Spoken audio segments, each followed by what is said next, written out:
In the year 2074, the Earth is overrun by extremely advanced, human-like machines dubbed cyborgs, thanks to a global corporate war for control between the American company Pinwheel Robotics and their Japanese competitors, Kobayashi Electronics. Cyborgs quickly replaced humans in every possible aspect. Cyborgs do the work humans used to, so that their software programmers and manufacturers can do nothing but make more cyborgs and get rich. In a desolate Pinwheel Robotics factory, deep below the Earth's surface, a new cyborg is being put together. Human workers put the cyborg's robotic skeleton together and upload its software. After running a diagnostic scan, the cyborg is covered in a layer of liquefied synthetic skin. Once the skin has set, the cyborg, which is female, is booted up and undergoes a cognitive test. After passing the test, another worker gives the cyborg hair, makeup, and a beauty spot to appear more human. Once she is fully built and tested, the workers conduct a final test where she and a male cyborg simulate an intimate moment. Scientists in a boardroom of executives watch as the two cyborgs engage in sex. However, the cyborgs ultimately overheat and explode in flames at the climax of their test. The observing scientists joke about their expensive test and order the test room to be extinguished and cleaned immediately. A man named Martin Dunn gives a presentation to the board of executives, explaining that the cyborg they just watched was implanted with an untraceable chemical explosive that can be remotely detonated as desired.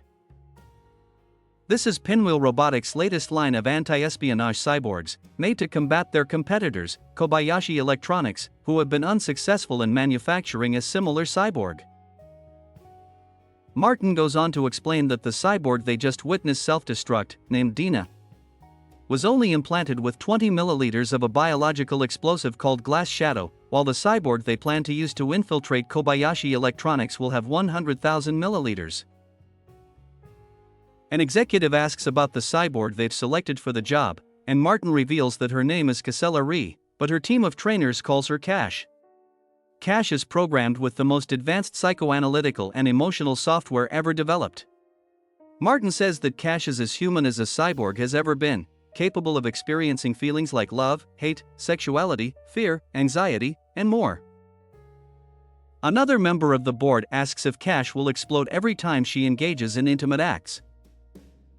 And Martin reveals that that was simply to demonstrate the versatility of the cyborg and the explosive.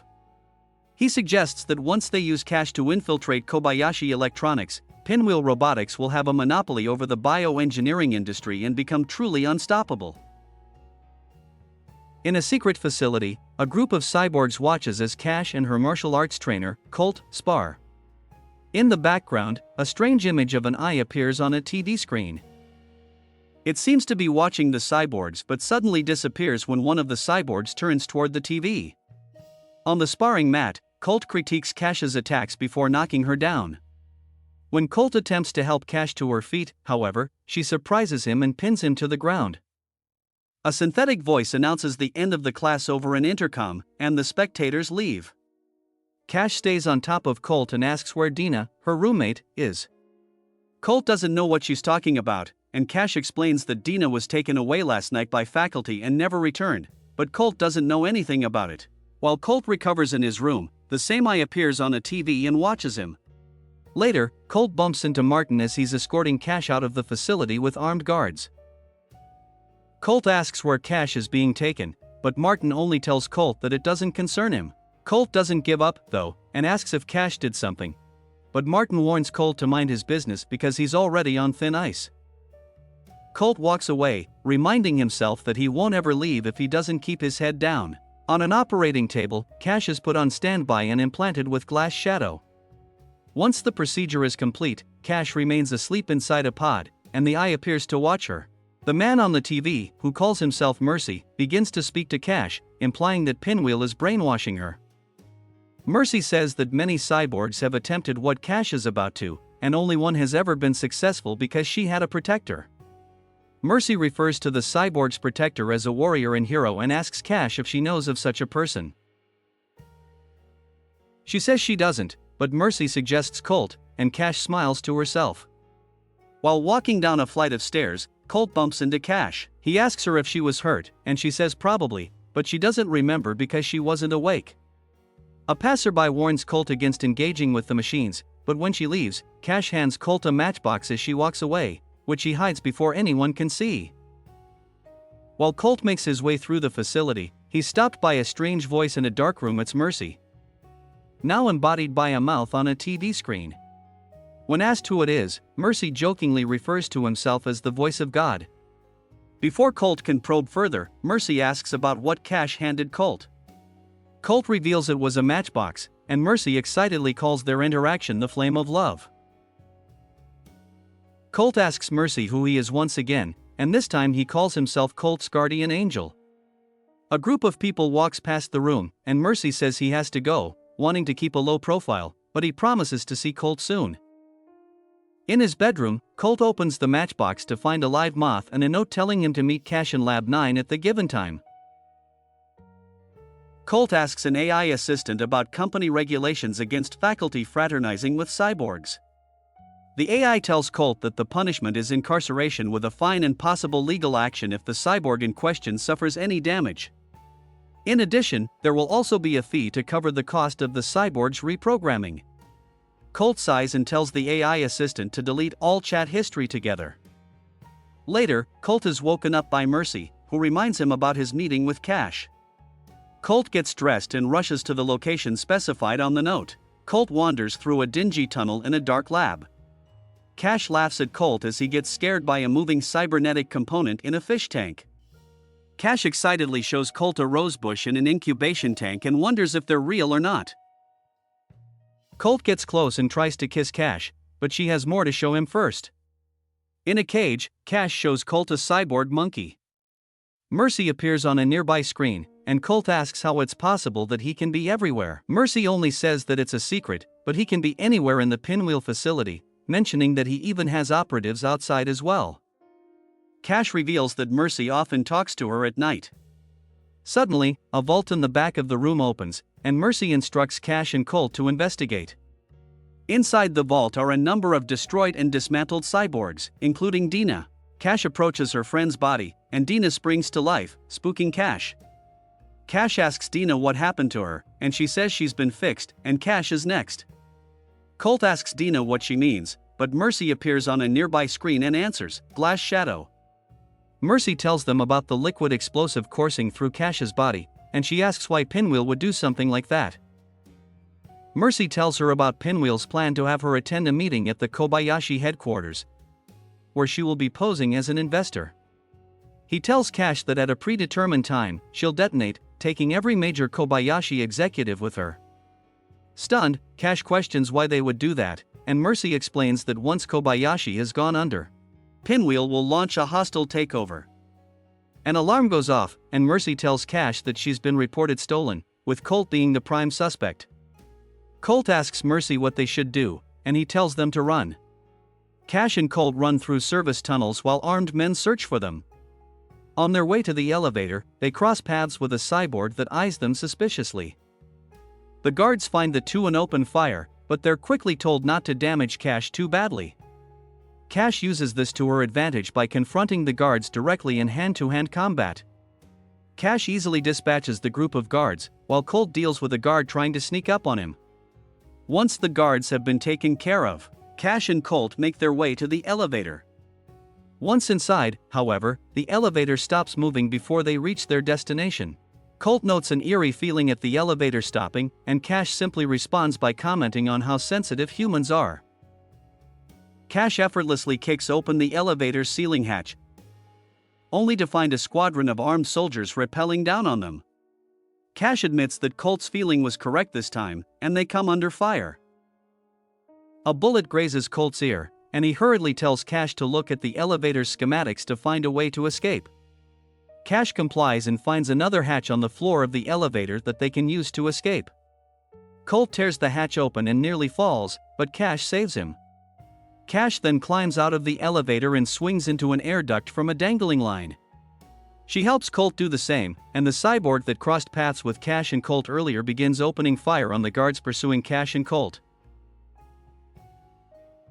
The cyborg eliminates several guards, giving Cash and Colt enough time to escape. By tying themselves to a rising trash chute, the two are launched out of the facility and land on the surface. They race through a junkyard, and Cash asks Colt if he knows his way around the city. Colt says he used to but hasn't seen the surface in over 8 years. Cash connects herself with a broken TV in the junkyard, and it turns on. Mercy appears on the screen and congratulates the pair on their successful escape. Colt isn't happy and asks Mercy what they're supposed to do now, but before Mercy can respond, Cash interrupts. She gets a warning that Glass Shadow has been activated and seems to be in pain. Cash begins to lose control of her body, and Mercy explains that it's a failsafe to prevent Cash from leaving. Mercy says it should disappear soon, but once the clock on her failsafe runs out, she'll detonate, so they only have 9 hours to save Cash. Colt comforts Cash, and she eventually calms down. Mercy reminds them of the powerful signals Cash produces and admits that she'll never be safe until she's properly disarmed. Colt asks what the plan is, and Mercy tells them to get a car and wait for a man named Wildcard downtown. As a plan B, Mercy tells the two to go to a nearby museum if they don't find Wildcard in the first location. In the Pinwheel facility, Martin has a secret meeting with Chen, the cyborg that helped Cash and Colt escape. Chen reveals that it was Martin's plan to let the two escape and asks what the plan is going forward. Martin instructs Chen to go to the surface, find Cash, and replace her pinwheel detonator with a new one. He posits that their plan will fall into place once Colt is dead. Chen asks how they'll avoid Pinwheel taking Cash back first, and Martin simply says that when the time is right, he'll destroy Pinwheel, Kobashi, and Cash at the same time. Martin then attends a meeting with a board of Pinwheel executives where he explains why sending Pinwheel operatives to retrieve Cash is a bad idea. He suggests that their trackers will alert all kinds of hackers and scavengers that will break Cash down for parts, which is something Pinwheel can't afford to let happen. Martin notes that Cash seems to have had help from an outside source and believes Kobayashi is to blame. Martin suggests they hire an independent contractor with the relevant experience to track down Cash, and the executives are divided. When Martin suggests an infamous assassin named Danny Bench, Danny receives a call from Martin while in the bathroom with a beautiful woman. Martin questions Danny on his retirement and references a job Danny couldn't complete years ago. Danny shrugs that off as a minor inconvenience and declares himself work-ready. He adds that his face is repaired, which was costly, and asks Martin what this job's pay is like. Martin tells him, but Danny haggles for more, and Martin agrees. Martin tells Danny about Cash and Colt, and Danny questions whether Cash is an experimental product after noting Martin's desperation. Martin threatens Danny not to concern himself with their business, and Danny hangs up. Cash and Colt arrive at the destination Mercy gave them and prepare to enter, but Cash stops Colt. She advises Colt to wait in the car because people will be looking for a couple, but she tells Colt to come looking for her if she isn't back in 30 minutes. Colt agrees and tells Cash he'll wait in a nearby alley, and Cash kisses him. Cash enters a dingy establishment and is led towards Wildcard by a bouncer. She passes many nude women and strange people engaging in stimulants and debauchery. The bouncer leads Cash to a kitchen in the back of the establishment before telling her to wait while he walks ahead. In the car, Colt is abruptly woken up by Mercy and reflexively breaks the car window. Mercy tells Colt to meet up with Cash and wait for Wildcard.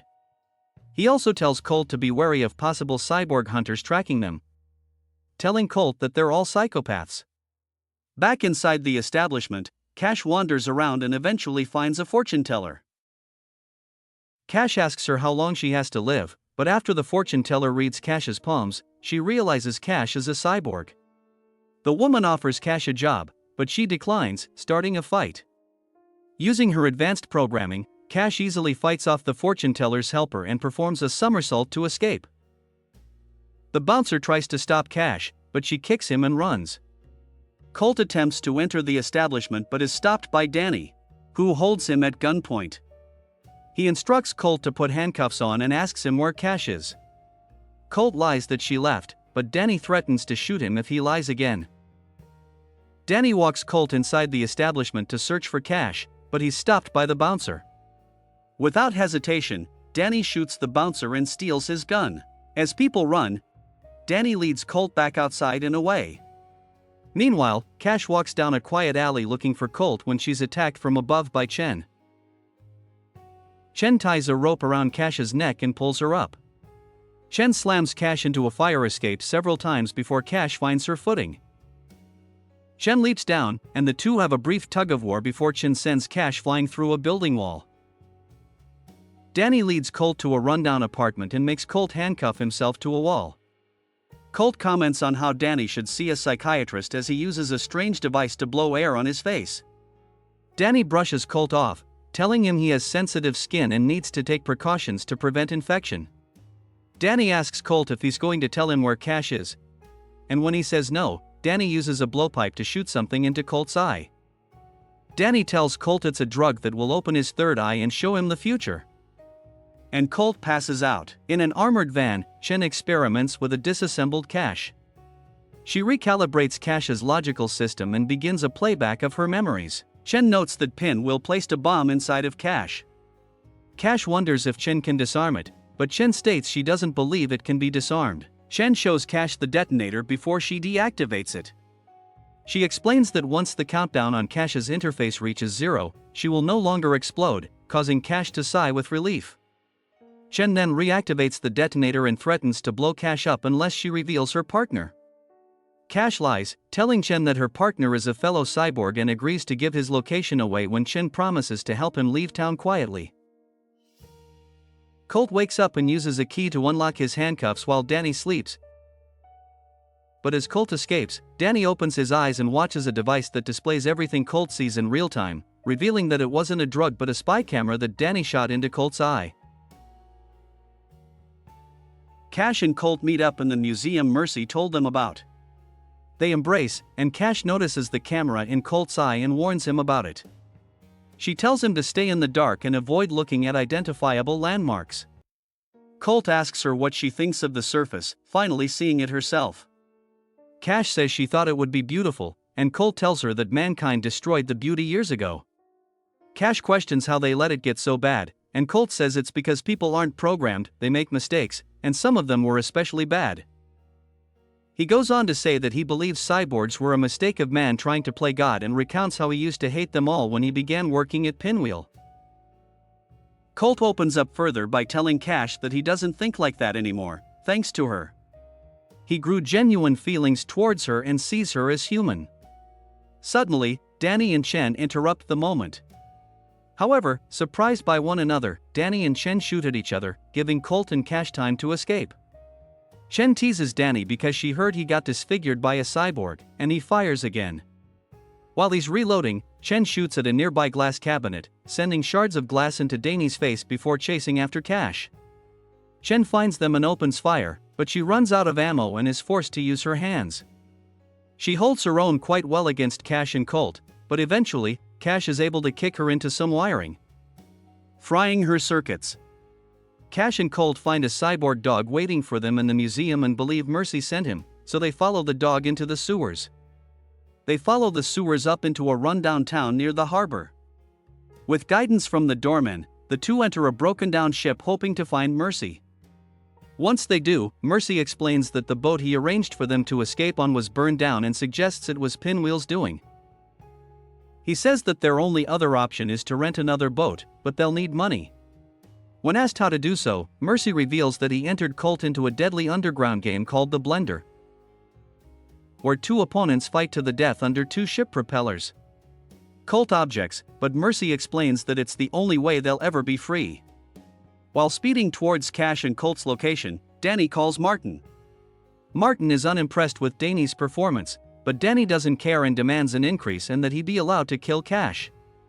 Martin and the board don't agree to his terms, but Danny explains the damage to his face in a rage. Martin doesn't believe Danny is in a mental place to do the job and fires him, but Danny just laughs maniacally. Colt and Cash finally meet Wildcard, who sees to Colt's injuries. He sedates Colt so that he can remove the camera from Colt's eye while Mercy talks to Cash. Mercy comments on their relationship, calling it forbidden love. Cash asks what he means, and he says it's a beautiful love, but it's doomed to fail because Cash will live for centuries, but Colt won't. Cash asks Mercy if he would want to live forever, and he simply says that no mortal should ever live like their god. Later, Cash asks Wildcard who Mercy really is. And he reveals that Mercy was a Navy commander. He says that Mercy got very badly hurt, but the Navy wouldn't let him die a hero, so they put him back together with cybernetics, making him a very experimental cyborg. Once rebuilt, though, Mercy went rogue and traveled the world as a mercenary, helping fight against tyranny. This news shocks Cash, who looks at an old photo of Mercy. Colt wakes up and notices a photo of a woman next to him. Mercy tells Colt that the woman is Velma, his wife, who died. He tells Colt of the amazing person she was and how she spent her years helping rogue cyborgs get free. Mercy explains that she was killed by Danny after permanently damaging his face, and that's why he's helping Colt and Cash now. Mercy instructs Colt to open the drawer in the nightstand, and when he does, Colt finds an engagement ring. Mercy then suggests Colt make his love shown before putting his life on the line. In bed, Colt slips the ring onto Cash, cementing their love. The two kiss and make passionate love together. As they have a tender moment, Mercy holds a photo of his wife. Later, Mercy informs the couple that it's time for action. He tells them that Bobby, the fight promoter, is expecting them. Mercy shows them a map of where to find the boat, explaining that they'll only have 20 minutes to reach it after the blender. And if they miss it, they'll be stuck here. Cash and Colt meet with Bobby, who says he's heard good things about them. Colt asks about his opponent, and Bobby reveals he's also a newcomer, which boosts Colt's confidence. Later, however, Bobby meets with Danny, telling him everything is going as planned. Back outside, Bobby tells Colt and Cash the rules of the life-threatening game. As they prepare, worried Colt tells Cash to call Mercy to make sure everything is taken care of with the boat. And she leaves him. The fight bell rings, and Colt enters the arena with Danny, who's now horribly disfigured. The first round of the fight is short but tense, with Colt taking the lead until the bell rings. As the fighters prepare for the next round, Pinwheel operatives begin swarming the nearby area. The bell rings again, and the fighters step out into the arena, which now has a running ship propeller as a hazard. Colt initially takes the lead again, but Danny fights dirty, using a plank as a weapon. Pinwheel soldiers storm the harbor as Danny chokes Colt. The second round ends as Colt breaks free and slams Danny's face into a wall. During the third round, both propellers are active as hazards, and Danny secretly carries a weapon. When he uses the weapon on Colt, Cash tries to intervene, but Bobby threatens to disqualify Colt if she does. Colt struggles against Danny, thanks to his weapon, but he manages to gain the upper hand and end Danny with the propeller.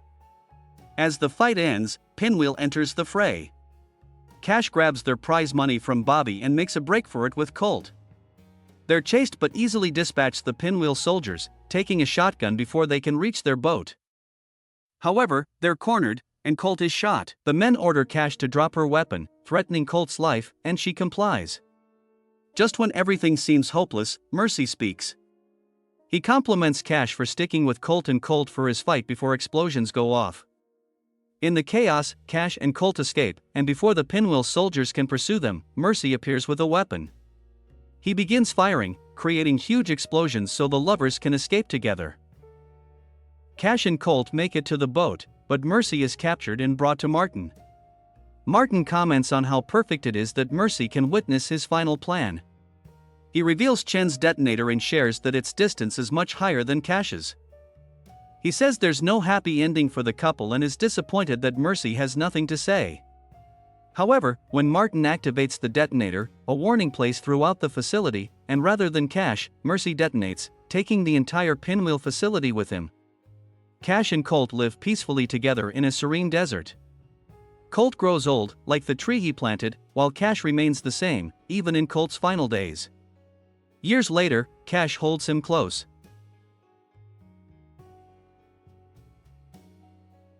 Thus, we reach the end of this film. Thanks for watching. You can like this video to support us. Don't forget to subscribe for more content. See you in the next video. Goodbye.